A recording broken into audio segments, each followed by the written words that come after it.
नमस्कार. कशी वृषाली? नमस्कार. ठीक आहे.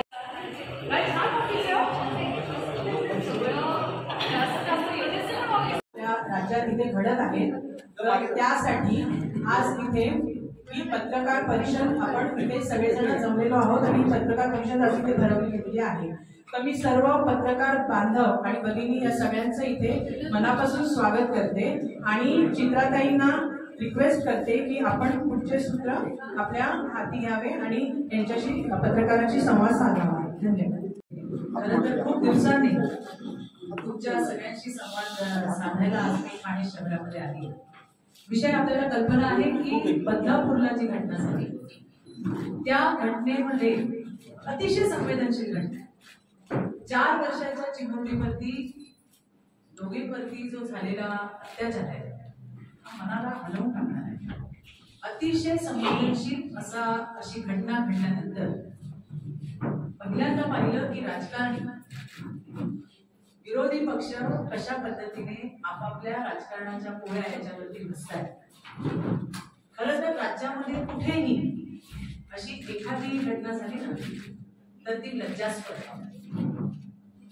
आता या बदलापूरच्या घटनेमध्ये सरकार म्हणून सरकारने काय करायला पाहिजे, त्या सगळ्या गोष्टी तात्काळ केल्या गेल्या. SIT बसवली, त्या ठिकाणी कर्तव्यात कसूर करणाऱ्या अधिकाऱ्यांना तात्काळ बडतर्फ करण्यात आलं. उज्ज्वल निगमांसारखे एक प्रख्यात विधिज्ञ त्या ठिकाणी देण्यात आले. संस्थेची चौकशी सुरू केली. तो नराधम त्या ठिकाणी एक माईक बंद करा ना, आवाजात इको मॅडम. जो नराधम होता मॅडम असंच बोला. तुम्ही असंच बोला. आवाज येतोय. जो नराधम होता त्या हरामखोराच्या मुसक्या सुद्धा आवडल्या गेल्या. पण विविध प्रकारचे ऍलिगेशन भारतीय जनता पार्टीवरती महायुतीच्या सरकारवर करताना आपल्याला विरोधक दिसत आहे. काय म्हणले उद्धव ठाकरे? म्हणले भाजपाची संस्था. ही संस्था तुमच्या सगळ्यांच्या माहितीसाठी, महाराष्ट्राच्या माहितीसाठी सांगते, ही संस्था 1965 साली स्थापन झाली. बरं, याच्यात फक्त भाजप आणि RSS आहे का? नाही, सगळ्या पक्षाचे लोक या संस्थेवरती ट्रस्टी आहेत. तुम्हाला नावं वाचून दाखवतो. उदय कोतवाल जे RSS शी संबंधित आहे, जनार्दन घोरपडे शिवसेनेचे जे बरेच वर्ष या संस्थेवर अध्यक्ष पण होते आणि उपाध्यक्ष पण. विवेक मुळे हे शिक्षक सदस्य, श्रीराम शेटे RSS शी संबंधित आहेत. मनोहर आंबवणे जे ठाणे जिल्ह्याचे प्रमुख होते शिवसेनेचे, ते सुद्धा इथे ट्रस्टी आहेत, जे आता उबाठामध्ये. नंदकिशोर पाटकर भाजपाचे, संजय गायकवाड शिवसेनेचे, हरिश्चंद्र भोईर उबाठाचे, अशोक घोरपडे उबाठाचे. आता हे सगळे जण असताना कशा पद्धतीने बोललं गेलं की ही भाजपाची संस्था आहे, ही RSS ची संस्था आहे. मग हे सगळे कोण आहे? आणि कोणी असलं, भारतीय जनता पार्टीचा कोणी ट्रस्टी असला, RSS चा असला किंवा आणखी कुठलाही असला, तरी सुद्धा जे दोषी आढळतील त्यांच्यावर कारवाई करण्याची भूमिका राज्याचे गृहमंत्री देवेंद्रजींनी अतिशय स्पष्टपणे घेतली. दुसरं एलिगेशन होतं FIR घ्यायला वेळ का झाला? ज्या वेळेला त्या चिमुरडीने आपल्या आईला सांगितलं, छोटी बेबी आजी आजोबांकडे राहते, आणि जेव्हा त्यांच्या आजोबांच्या लक्षात हा प्रकार आला त्यांनी तिच्या आईला बोलवून सांगितलं. आईच्या जेव्हा लक्षात आलं ते पहिल्यांदा आले पोलीस स्टेशन. जनरल केसेस मध्ये सुद्धा, 376च्या केसेस मध्ये सुद्धा, मेजर केसेस मध्ये सुद्धा मेडिकल चेकअप साठी किमान 3 ते 4 तास लागतात. हे तर छोटं बाळ होतं, त्यामुळे ते मेडिकल प्रोसेस झालं. FIR ची स्टेटमेंट फार महत्वाची असते. आपल्या सगळ्यांना माहिती ही मुलगी काही 10, 11, 12, 13, 14, 15, 16 वर्षाची नव्हती. हे बाळ 4 वर्षाचं आहे. त्या 4 वर्षाच्या बाळाला स्वतःच्या शरीराची ओळख नाही, बलात्कार काय असतो तिला माहिती नाही, आणि अशा मुलीला बोलतं करणं की तुझ्यासोबत काय झालं आणि कसं झालं, तिच्या मनावर आघात न होता, हे कठीण काम नाहीये का? एवढ्याशा बाळाकडनं माहिती घेणं की नक्की काय काय झालं हे टास्क आहे. आणि अशा कित्येक केसेस आम्ही बघितल्या आहेत, मला माहिती आहे. आणि त्यामुळे त्या स्टेटमेंटसाठी त्या ठिकाणी उशीर झाला हे पोलिसांनी सांगितलं. मी परवा बदलापूरला गेले त्यावेळेला बदलापूरच्या रहिवाशांना पण भेटले. त्यातल्या कित्येक जणी त्या शाळेचे पालक पण होते. त्यांचं असं म्हणणं होतं चित्राताई 10 वाजेपर्यंत आम्ही मोर्चा केला. आम्ही सगळे होतो, पालक होतो, आमचे बदलापूरची लोक होती. आणि 10 वाजल्यानंतर कुठून लोक आली माहित नाही, झुंडीनी लोक आली. आणि मग कोणी रेल्वे स्टेशनला गेलं, कोणी शाळेत घुसलं, कोणी रस्त्यावरती आलं, काही कळेच ना आम्हाला की काय चाललंय. आणि मला आश्चर्य या गोष्टीचं वाटलं की ते जे आंदोलक होते त्याच्यात फ्लॅक्स होते आणि त्या फ्लॅक्स वरती लिहिलं होतं लाडकी बहीण योजना रद्द करा, लाडकी बहीण नको, बेटी बचाओ बेटी पढाओ नको, असे फ्लॅक्स घेऊन ती लोक उभी होती. विषय होता अतिशय संवेदनशील. 4 वर्षांच्या 2 चिमुरड्यांवरती झालेला लैंगिक अत्याचार. आणि असं असताना लाडकी बहीण योजना नकोची फ्लॅक्स लावणं हे काय आहे म्हणजे मला कळलंच नाही. म्हणजे बाळाला न्याय हवाय आणि योजना नको असं काही नक्की कशासाठी होतं हे काही लक्षात आलेलं नाही. त्यानंतर उज्ज्वल निकम यांना सरकारी वकील म्हणून नेमण्यात आलं. आता उज्ज्वल निकम कोण? जितक्या घटना होतात त्यांचे परिवार आग्रहाने आम्हाला सांगतात की चित्राताई सरकारला सांगा आमच्या या खटला उज्ज्वल निकमांनी चालवावा. तेवढी विश्वासार्हता, लोकांचा विश्वास उज्ज्वल निकमांवर आहे. बरं, हे उज्ज्वल निकम कोण आहे ज्यांनी आजपर्यंत कधीही गुन्हेगाराचं वकीलपत्र घेतलेलं नाही? ते गुन्हेगाराच्या विरुद्ध लढले. बरं, हे उज्ज्वल निकम आज आलेत का? नाही. हे उद्धव ठाकरेंच्या वेळेला, काँग्रेसच्या वेळेला हेच होते. बरं, तुम्ही उद्धव ठाकरेंच्या जुन्या क्लिप्स काढून बघा, काँग्रेसवाल्यांच्या काढून बघा. जेव्हा अशा घटना होतात तेव्हा ते काय म्हणतात, केस फास्ट्रॅकवर आणि खटला चालवणार उज्ज्वल निकम. पण तेव्हा उज्ज्वल निकम चालले, आता का नाही? कोपर्डी, शक्ती मिल, आणखी कुठल्या कोल्हापूरचं बाल हत्याकांड, खैरलांजी याच्यामध्ये लढलेत ते. कठोरात कठोर शिक्षा दिली आहे. सगळ्यात महत्वाचं म्हणजे आपल्याला तो डेव्हिड हेडली त्याला तर विसरताच येणार नाही. त्याच्यामुळे खरं तर पाकिस्तानचं कंबरडं मोडलं ते उज्ज्वल निकम, जे आधी चालायचे आता का नको? बरं, मग कपिल सिब्बल कोण आहे? कोण आहे कपिल सिब्बल? कपिल सिब्बल काँग्रेसचे राज्यसभेचे खासदार आहे. मग कपिल सिब्बल चालतात तर उज्ज्वल निकमांना विरोध का? हा त्या ठिकाणी आमचा प्रश्न आहे. आणि दुसरी गोष्ट, उद्धव ठाकरेंचे सटर फटर येतात, काहीतरी बरळतात. अहो, सरकारी वकीलचा रोल कधी चालू होतो? आम्ही पण काही वकील नाही आणि बोलणारे पण वकील नाही, पण काहीतरी बोलायचं, थोडी माहिती घेतली पाहिजे. सरकारी वकिलांचा रोल कधी चालू होतो? ज्या वेळेला चार्जशीट फाईल होते. चार्जशीट फाईल झाल्यानंतर सरकारी वकील त्यांचं काम त्या ठिकाणी चालू. बरं, एव्हिडन्स गोळा करायचं काम सरकारी वकिलांचं आहे का? नाही, पोलिसांचं काम. मग उज्ज्वल निकमांची भीती का वाटते? का नको उज्ज्वल निकम? हा प्रश्न है माझा. अगर कपिल सिब्बल चल सकते हैं, कपिल सिब्बल चलते हैं तो उज्ज्वल निकम को विरोध क्यों है? सीधा सवाल. नंतर प्रश्न उपस्थित केला शक्ती कायदा, त्याचं काय झालं? तर प्रत्येक कायदा बनवण्याची प्रोसेस आहे.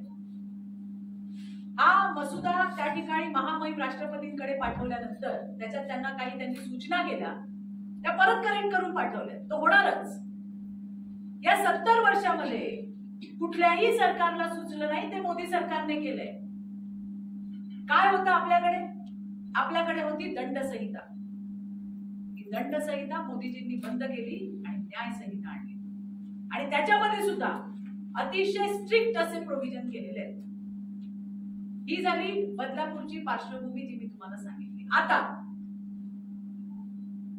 मी बऱ्याच जणांच्या स्टेटमेंट ठाण्याला येता येता ऐकल्या, हे राजनीतिक नाहीये, हे लोकांचा क्षोभ आहे, हे अमुक आहे, मग आम्ही महाराष्ट्र बंद करतोय अमुक. तर आठवण करून द्यायची, ते आमचं काम आहे. आता याच्यामध्ये महाराष्ट्र अशांत कसा करायचा, महाराष्ट्राला बदनाम कसं करायचं, महायुती सरकारला बदनाम कसं करायचं, याचं षडयंत्र हे महाविकास आघाडीच्या नेत्यांनी केलंय. याच्यात काँग्रेसचा अध्यक्ष नाना पटोले काय म्हणतात? नाना पटोले म्हणतात आंदोलनाची धग ही पेटलीच पाहिजे. काँग्रेसची खासदार प्रणिती शिंदे काय म्हणते की बदलापूर मधल्या आंदोलकांनी आग लावायला पाहिजे. काँग्रेसचा प्रवक्ता काय म्हणतोय? तो म्हणतोय मराठी माणसाने बलात्कार केला. पवार साहेब काय बोलले? महाराष्ट्राचा मणिपूर होऊ शकतो. आणि बारामतीची मोठी ताई, मला तर त्या दिवशी बघून म्हणजे असं काय रिॲक्ट व्हावं हेच खरं कळलंय. माझी सुरक्षा काढून घ्या, पण त्या पीडितांना द्या, त्या महिलांना द्या, माझी सगळी सुरक्षा काढा. ओ ताई, अहो जेव्हा तुमचं सरकार होतं, मला सांगायचंय महाराष्ट्राला, या महाविकास आघाडीचं सरकार होतं त्यावेळेला याच सुप्रिया सुळे यांनी मुंबईत महिला आणि मुलींच्या सुरक्षेसाठी असणारा निर्भया पथकाच्या गाड्या सुप्रिया सुळेंनी स्वतःच्या संरक्षणाच्या ताफ्यामध्ये वापरल्या. मग तेव्हा का नाही बोलल्या का माझी सुरक्षा काढून घ्या, ही सुरक्षा तुम्ही महिलांना द्या, मुलींना द्या. त्यामुळे यांचे सुळे हे दाखवायचे वेगळे आणि तोंडातले वेगळे. ते मी आज तुम्हाला सांगते. कशा पद्धतीने या राज्याला बदनाम करता येईल, महायुती सरकारला बदनाम करता येईल, बदलापूरला बदनाम करता येईल, याचा पूर्ण आणि पूर्ण प्रयत्न हा महाविकास आघाडीने घेतला. मला आता उद्धव ठाकरेंना विचारायचंय, मगाशी मुंबईच्या प्रेसमध्ये पण मी विचारलं, मराठी माणसाने बलात्कार केला या स्टेटमेंटवर काँग्रेसचा प्रवक्ता हे बोलताना त्याची जीभ कशी चढली नाही. दुसरी गोष्ट, काँग्रेसच्या मनामध्ये मराठी माणसांबद्दल असलेला जो काही आकस होता तो त्यांच्या प्रवक्त्याच्या तोंडातून बाहेर पडला. तर आता उद्धव ठाकरे हे काँग्रेसला काही विचारणार तर नाही. याच्यावर मराठी माणसाबद्दल असलेलं प्रेम, मराठी माणसाची अस्मिता, याच्याबद्दल उद्धव ठाकरे काँग्रेसच्या नाना पटोलेंना काही विचारणार का, हा आमचा प्रश्न आहे. महाराष्ट्र बंदची हाक जी आहे ती त्यांनी उद्या दिली आहे. थोडस मागे घेऊन जाते. महाविकास आघाडीचं सरकार फेब्रुवारी 2020 आम्ही कधीच विसरणार नाही, म्हणजे महाराष्ट्र आणि देश विसरणार नाही. कारण या फेब्रुवारीमध्ये ज्या वेळेला महाविकास आघाडीचं सरकार होतं, उद्धव ठाकरे मुख्यमंत्री होते, त्यावेळेला हाडाकाडाच्या जिवंत 8 जणींना या फेब्रुवारीमध्ये जिवंत जाळण्यात आलं. त्याच्यामध्ये हिंगणघाटची घटना असेल, लासलगावची घटना असेल, संभाजीनगरची घटना असेल. हिंगणघाटच्या घटनेमध्ये त्या मुलीला एका हरामखोराने जिवंत जाळली. नागपूरच्या ऑरेंज हॉस्पिटलमध्ये तिला नेण्यात आलं. मला अगदी चांगला घटनाक्रम आठवतोय, कारण या प्रत्येक वेळेला वेगळे होते. सरकारने मुंबईतून डिक्लेअर केलं 40,000 रुपये आम्ही तिच्या उपचारासाठी पाठवले. मी गेले होते हॉस्पिटलला, डॉक्टर म्हणले सरकारकडनं 1 रुपया आलेला नाही. भारतीय जनता पार्टीचे आमदार समीर पुनावार हे हॉस्पिटलला गेले, त्यांनी सांगितलं उपचार थांबवू नका, पैशांची काळजी करू नका, पण मुलीला वाचवा. मुलगी लढत होती, तिची झुंज अपयशी ठरली, मुलगी संपली. संपूर्ण महाराष्ट्र रस्त्यावरती आला. किती कॅन्डल मोर्चे झाले असतील मला माहित नाही. लोक 10 संस्कार करत नव्हते त्यावेळेला. फार महत्वाचा मुद्दा आहे हा. त्यावेळेला कलेक्टरांनी जे शासनाचे प्रतिनिधी त्यांनी कुटुंबाला लिखित स्वरूपात मागण्या दिल्या. आम्ही हे पूर्ण करतो पण तुम्ही मुलीचा 10 संस्कार होऊ द्या. लोकांनी विश्वास ठेवला उद्धव ठाकरे आणि महाविकास आघाडीच्या सरकारवर. 10 संस्कार झाला. त्याच्यानंतरही यांचं सरकार होतं पण हे यांच्या सरकारमध्ये मस्त होते. दिलेल्या वचनांचा लेखी मागण्यांचा यांना विसर पडला. आजही मुलीच्या वडिलांना जाऊन विचारा किती वेळा मुंबईला आले, विचारा किती फोन केले, किती फोन अटेंड केले ते पण विचारा. पाठवलेल्या मेलला उद्धव ठाकरेंनी किती उत्तरं दिली ती विचारा. त्यावेळेच्या यशोमती ठाकूरला विचारा काय मदत केली.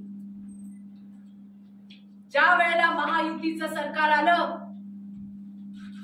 त्यावेळेला सगळ्यात पहिलं देवेंद्र फडणवीसांनी जर काही काम केलं असेल तर या निर्भयाच्या परिवाराला बोलवलं आणि उद्धव ठाकरेंनी दिलेली वचनं महाविकास आघाडीने लिहून दिलेलं त्यांना ते महायुतीच्या सरकारने देवेंद्र फडणवीसांनी पूर्ण केलं. हे पण मला तुम्हाला सांगायचंय. अशा किती घटना तुम्हाला मी सांगू. साकीनाक्याची घटना घडली. त्या बाईच्या प्रायव्हेट पार्ट मध्ये लोखंडी रॉड टाकून तिला मारलं. हो,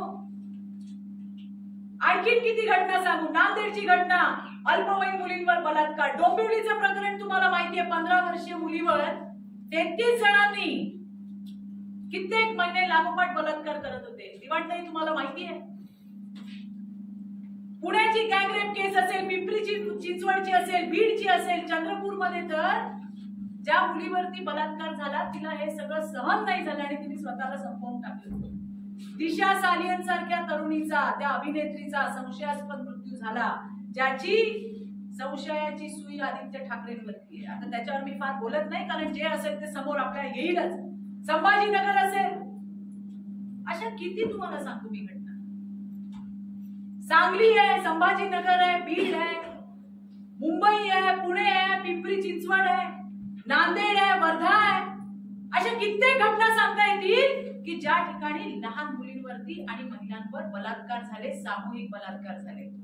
आणि याच्यासाठी मी गेले होते आणि मी मागणी केली होती की महिलांसाठी जे वाढते अत्याचार आहे त्यासाठी एक महाअधिवेशन बोलवा. काय चुकले का मी?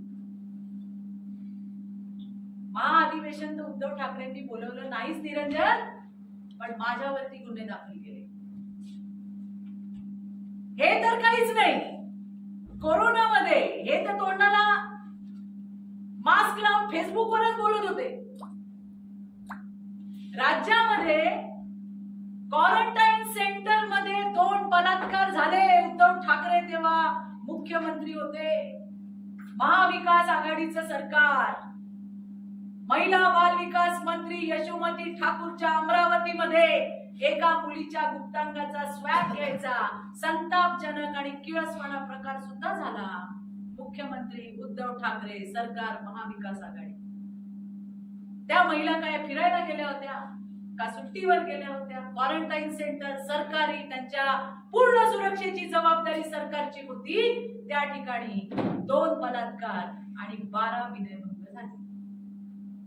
असे तर खूप मोठी स्टोरी आहे. जे जर सांगत बसलो तर कदाचित दिवस कमी पडेल. आणि म्हणून त्यावेळेला कुणाला वाटलं नाही. सरकार म्हणून आपली जबाबदारी समजली नाही. पण आता मात्र 2 छोट्या चिमुरड्या मुलींवरती झालेल्या अतिप्रसंगाला कुठेतरी राजकारणाचा रंग द्यायचं काम चालू आहे.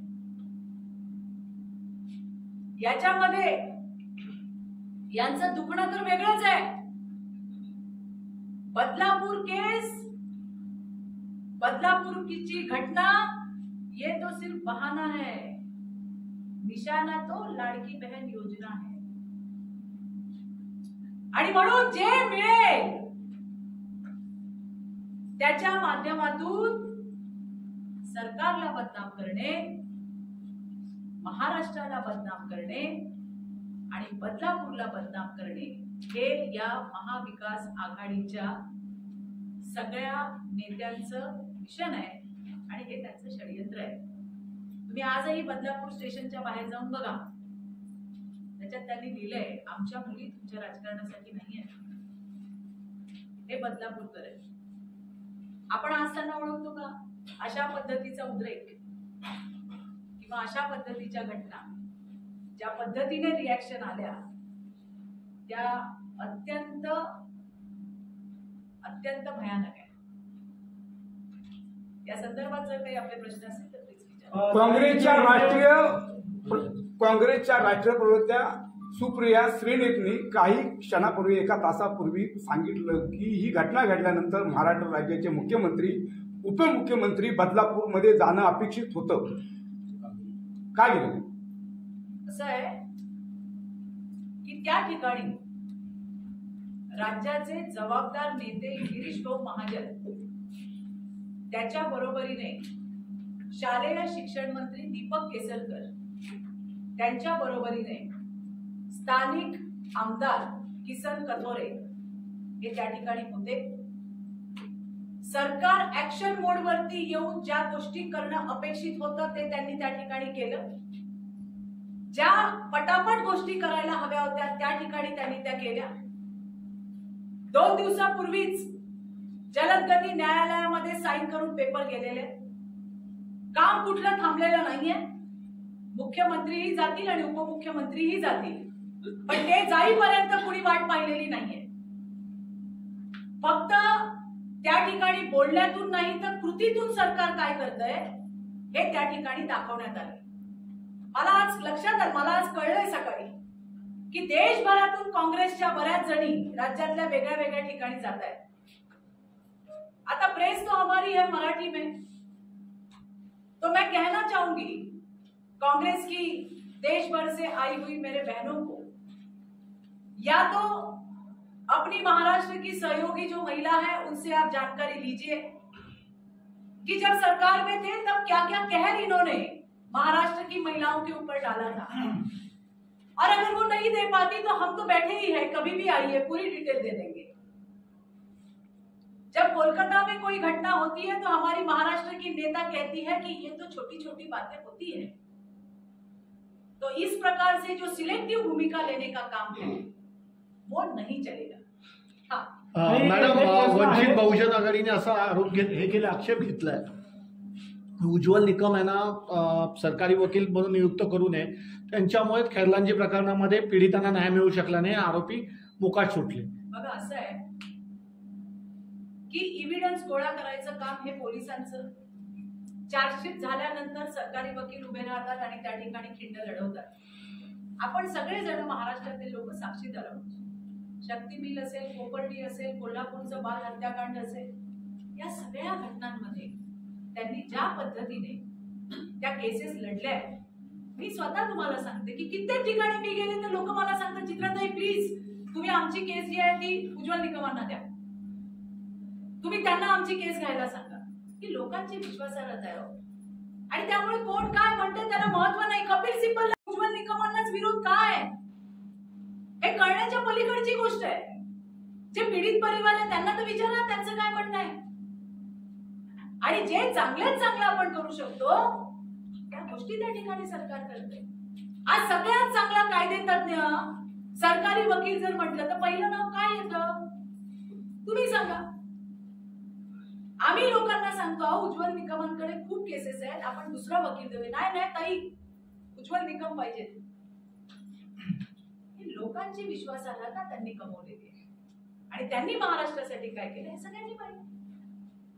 काही प्रश्न आहे जे विकृती वाढत चालली आहे, मागचं कारण फक्त एकच आहे, हे जे ओटीटी चॅनल्स जे अभद्र दाखवत असतंय, नेटफ्लिक्स असो कुठेही चॅनल असो, टीव्हीवरती जे अभद्र दाखवतो त्यासाठी आपण काय कारवाई करणार नाही. नक्कीच याच्या संदर्भामध्ये आम्ही पत्र सुद्धा दिलेलं आहे की याला पण एक सेन्सर असावा, काय दाखवावं आणि काय दाखवू नये याच्यासाठी सुद्धा काहीतरी नियमावली असावी.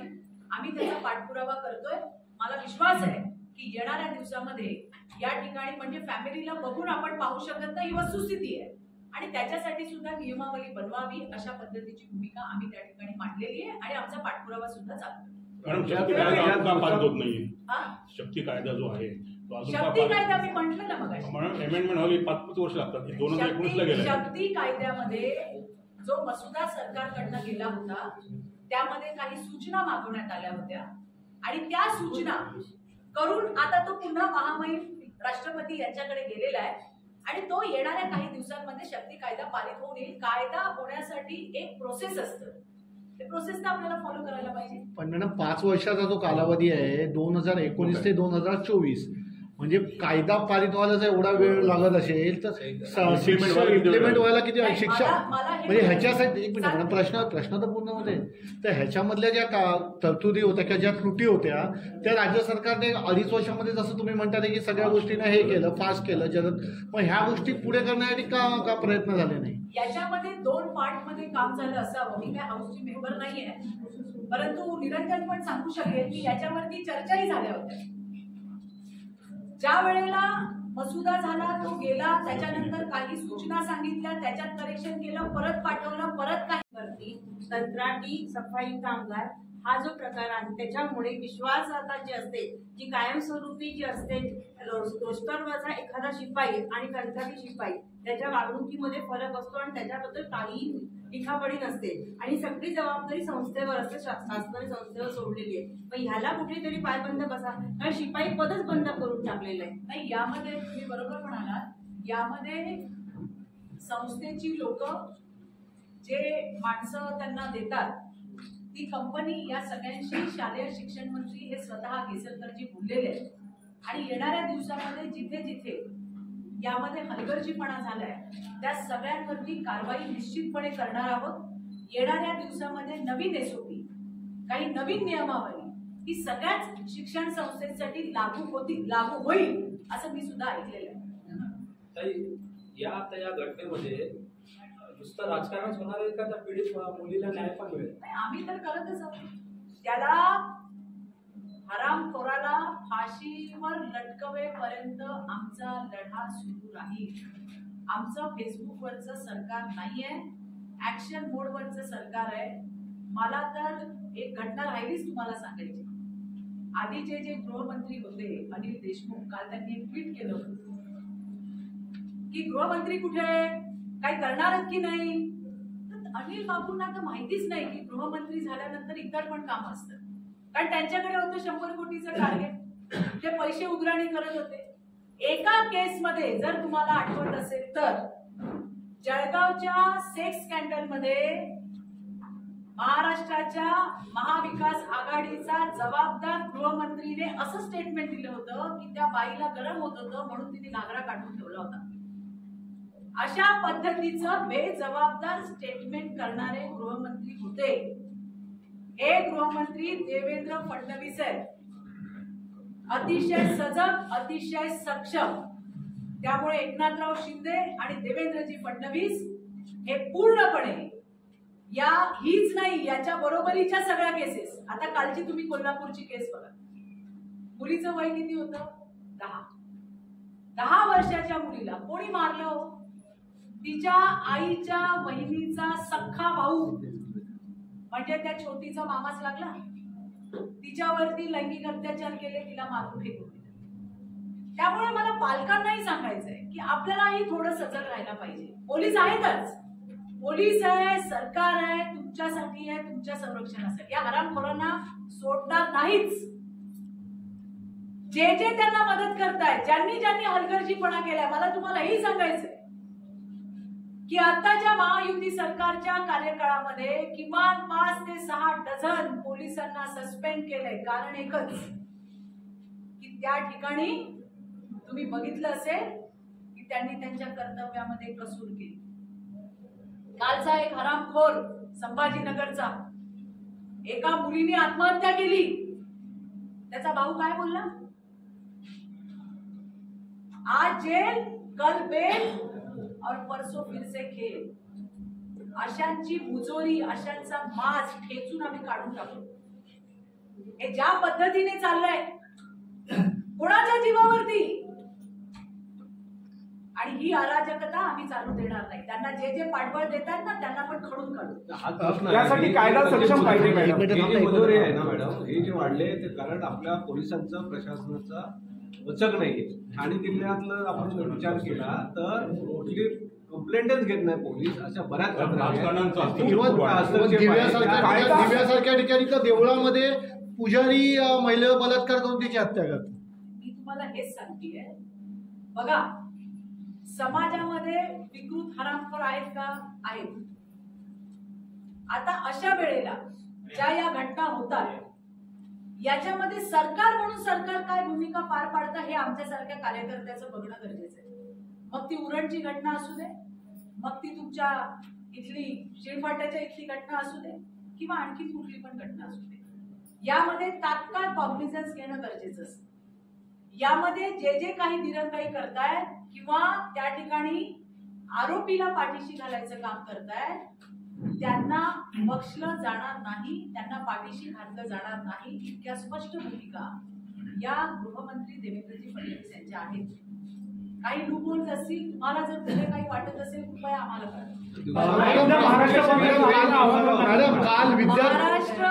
काल बदलापूरमध्ये विद्या चव्हाण यांनी असं वक्तव्य केलं आहे की गृहमंत्री म्हणून देवेंद्र फडणवीस हे फेल झाले असल्यामुळे त्यांच्याकडून गृहमंत्री पदाची जबाबदारी काढून घेऊन ती अजित पवारांकडे द्यावी, असं विद्या बोलते. आपलं घर सांभाळता येत नाही ज्या बाईला आपली सून सांभाळता येत नाही ती काय दुसऱ्याला ज्ञान देते? कोणी काय सांभाळावं? आणि आपलं बघा आपल्या घरामध्ये काय चाललंय आणि मग दुसऱ्याला ज्ञान शिकवा. आणि त्यामुळे कोण काय बोलतंय याला फार महत्व नाही. मी तुम्हाला पुन्हा एकदा सांगते, अतिशय सक्षम असे गृहमंत्री देवेंद्रजी फडणवीस आहेत आणि त्यांच्या काळामध्ये जे जे काही चांगलं करता येईल ते करण्याचा त्यांचा प्रयत्न आहे. हे जे पायबंद घालण्याचं काम तुमचं, माझं, सगळ्यांचं आहे, समाजाचं सुद्धा आहे, ते आपणही करायला पाहिजे. वसईच्या केसमध्ये तुम्हाला आठवत असेल, तो तिला कोयत्याने मारत होता, लोक बघत होते. अशा जर काही घटना झाल्या तर आपणही सजग राहायला पाहिजे. मी पुन्हा सांगते, पोलीस आहेतच आणि सरकारही आहे, तुमचं सरकार आहे, तुमच्यासाठी सरकार आहे, पण सोसायटी म्हणून, समाज म्हणून आपल्यालाही आपलं दायित्व त्या ठिकाणी सांभाळलं पाहिजे. हा दादा काय म्हणत होता? काय उद्या महाराष्ट्र बंद आपण काय करणार आव्हान करणार आहे? आताच बघायला गेलं तर विकृती विरुद्ध संस्कृती असा बनसा मी काय म्हटलं? आता एवढं सगळं मी म्हटलं, या सरकारला कुठं तर विकृत असं म्हणलं आहे का ठाकरेंचं? कोण म्हणणार विकृत? उद्धव ठाकरे, ज्यांनी हिंगणघाटच्या परिवाराला दिलेलं त्या ठिकाणी वचन पूर्ण करू शकले नाही, ते उद्धव ठाकरे सांगणार आम्हाला विकृती काय असते आणि संस्कृती काय असते? मी तुम्हाला सांगते, महाराष्ट्रातली जनता ही अतिशय सुज्ञ जनता आहे. चांगल्या पद्धतीने त्या ठिकाणी व्यवहार चालू राहतील. आपल्याला या मुलींना न्याय द्यायचा आहे, या नराधमांच्या मुसक्या आवडायच्या. कित्येक वेळेला असं वाटतं, एक आई म्हणून, या महाराष्ट्रातली एक बाई म्हणून, महिला म्हणून मलाही वाटतं साल्यांना असा फाशीवरती लटकवायला पाहिजे, गोळ्या घालायला पाहिजे. पण संविधानाने हात बांधले, कायद्याच्या चौकटीत राहून जे करता येईल. आता सांगता सुप्रिया सुळे यांच्या ताब्यामध्ये देऊन टाका, आम्ही रस्त्यावरती फाशी देऊ. तुमचं सरकार असतं, दिलं असतं. तुम्ही किती लोकांना दिली रस्त्यावर फाशी? तुम्ही किती लोकांना दिलं, मॉबच्या हवाली केलं, किती आरोपींना केलं? त्याच्यामुळे लोकांच्या भावनांशी खेळायचं काम करू नका. पण लोकांना मॅडम कायद्याची भीती झाली नाहीये. मी तुम्हाला हेच सांगतेय की विकृत मानसिकता आहे आणि त्याच्यासाठीची ही लढाई आपल्याला सगळ्यांना लढावी लागेल. रस्त्यामध्ये जाताना एखादी मुलगी अडचणीत दिसली तर थांबावं लागेल. कोण कोणाला मारत असेल तर हात धरावा लागेल. हे सगळं आपल्याला पण करावं लागेल आणि त्यावेळेला या राज्यातल्या मुली ज्या आहेत त्या खऱ्या अर्थाने सुरक्षित राहतील. धन्यवाद. त्याच्यामध्ये पण काही राजकारण आहे असं वाटतं? नाही, आता कसं आहे की कोर्टासमोर काय निरीक्षण आलं असेल तर ते बोलले असतील. पण मी तुम्हाला एक कार्यकर्ता म्हणून मी सांगते की इतक्या वर्षांनी आम्ही पाहतोय की मेडिकलला गेल्यावर किती वेळ लागतो आणि सगळ्यात महत्वाचं जे काम आहे ते म्हणजे एवढ्याशा मुलीला विचारणं तुझ्यासोबत काय झालं. आणि त्याच्यासाठी पोलिसांना वेळ लागल्याची शक्यता अजिबातच नाकारता येत नाही. 10, 11, 12 वर्षाची मुलगी असते तिने पटापट सांगितलं असतं, असं केलं, मला हे केलं, मला ते केलं. पण हिला काय हो काय महिन्यात आपण आता म्हटलं आपल्यातर्फे असं म्हटलं जातं की 11 वर्षाची 12 वर्षाची मुलगी तीही बोलू शकत नसते पोलिसांसोबत, कारण तिलाही बोलता येत नाही पोलिसांची. जी आपल्या आईसोबत बोलणं ह्या 4 वर्षाच्या चिमुडीला शक्य झालं नाही, 11 वर्षाची मुलगी कशी बोलणार? आपण पोलिसांची पाठराखण करत नाही या सगळ्या गोष्टीमध्ये, कारण आपणच म्हणताय 4 वर्षाच्या मुलीची आई जेव्हा तिला पोलीस स्टेशनमध्ये घेऊन येते, ती सांगते तिला काय झाले ते, त्यांचं एकच करतोय ते हॉस्पिटल म्हणून त्याची मेडिकल टेस्ट करून त्याच्यावर गुन्हा दाखल कसं आहे आणि 12 तास त्याच्याकरता लागतात आणि आपण पुन्हा पाठराखण करतो त्याची. ही कोणाची पाठराखण नाही नाही मॅडम, तुम्हीच आता म्हणाला एक मिनिट याच्याकरता तुम्हाला पुन्हा लढा द्यावा लागते की आम्ही लढा देऊ म्हणून द्या सत्तेमध्ये असताना. तुम्हाला मॅडम तुम्ही आत्ताच म्हणाला की आमच्या काळामध्ये एवढ्या पोलीस अधिकाऱ्यांना सस्पेंड केलं. पोलीस अधिकाऱ्यांना पण गृहमंत्र्यांची भीती नाही का?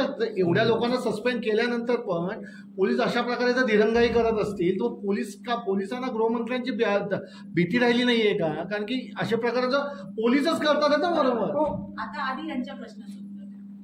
मी पोलिसांची पाठराखण करत नाही. मी तुम्हाला माझा अनुभव सांगते. 10-11 वर्षाची मुलगी माझ्यासोबत काय झालं हे सांगू शकते, 4 वर्षाची मुलगी सांगू शकत नाही. स्टेटमेंट महत्वाची असते. माझ्यासोबत काय झालं हे मला सांगावं लागतं. आई घेऊन आली, तिने एवढं सांगितलं की मला शूच्या जागेवर मुंग्या चावतायत असं वाटतंय, जे मी पेपरमध्ये वाचलंय.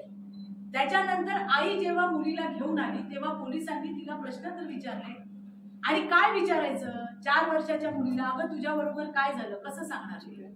तिच्या मनावर आघात न होता अशा मुलींना बोलतं करण्यासाठी आपल्याकडे वेगळे वेगळे प्रोटेक्शन ऑफिसर असतात, काउन्सिलर्स असतात, त्यांना पण बसवावं लागतं. हसत खेळत बोलत 10 मिनिटांनी एखादं वाक्य, पुन्हा दुसऱ्यांमध्ये कशामध्ये तरी पुन्हा एखादा प्रश्न विचारा. अशा पद्धतीने पॉक्सोच्या विशेषतः या 3, 4, 5 वर्षाच्या मुलींच्या स्टेटमेंट घेतल्या जातात. हे मी डोळ्यांनी पाहिलंय. म्हणून मी सांगतेय की या स्टेटमेंटसाठी वेळ लागला असू शकतो. मी पाठराखण नाही करत आहे. 10-11 वर्षाच्या मुलीला हे कळतं की कोणी आहे, काय केलंय, काय ऍक्शन केली हे ती सांगू शकते. 4 वर्षाच्या मुलीला बोलतं करणं जरा कठीण आहे, हे मी सांगितलं. मी कोणाची पाठराखण करत नाही. दुसरी गोष्ट, पोलिसांना भीती नाही का गृहमंत्र्यांची? कारण आधीचे जे गृहमंत्री होते त्यांचा जो कारभार त्या ठिकाणी होता, पोलिसांना म्हटलं हे असंच आहे. आणि जेव्हा या लोकांना दणके द्यायला सुरुवात झाली त्यावेळेला तुम्ही आता बघा, ज्या ठिकाणी अशा तक्रारी येत आहेत, आजही येत आहेत, मी असं म्हणत नाही की आता एकदम सगळं स्वच्छ झालेलं आहे. अशा तक्रारी आल्यानंतर त्याच्यावर गृहमंत्री आहे की आज जर याने नाही घेतला, गुन्हा दाखल नाही केला किंवा आरोपीला पाठीशी घालायचं काम केलं, तो सस्पेंड होतोय. 2.5 वर्षात किती पोलीस सस्पेंड केले? मॅडम आता तुम्हीच म्हणतात की तुम्ही पोलिसांची पाठराखण करत नाही. 4 वर्षाच्या मुलीला बोलतं करायला वेळ लागतो. मग ही जर परिस्थिती असेल, मग त्या जे पोलीस अधिकारी होते मग त्यांना सस्पेंड कोणत्या बेसवर केलं? त्यांच्यामध्ये ज्या काही गोष्टी समोर आल्या, गृह खात्याच्या समोर ज्या गोष्टी समोर आल्या त्याच्या समोर त्यांना त्या ठिकाणी सस्पेंड केलं गेलं. तुम्ही मला विचारलं की का वेळ लागला, तर मी तिकडे जाऊन पोलीस अधिकाऱ्यांशी जे बोलले आणि जे मी पाहिलं, मी माझं ऑब्झर्वेशन तुम्हाला सांगितलं. त्याच्यामध्ये आणखीन काही लूपहोल्स असू शकतील ज्याच्यासाठी त्यांना पनिशमेंट दिली गेली असेल. त्यामुळेच एवढा वाद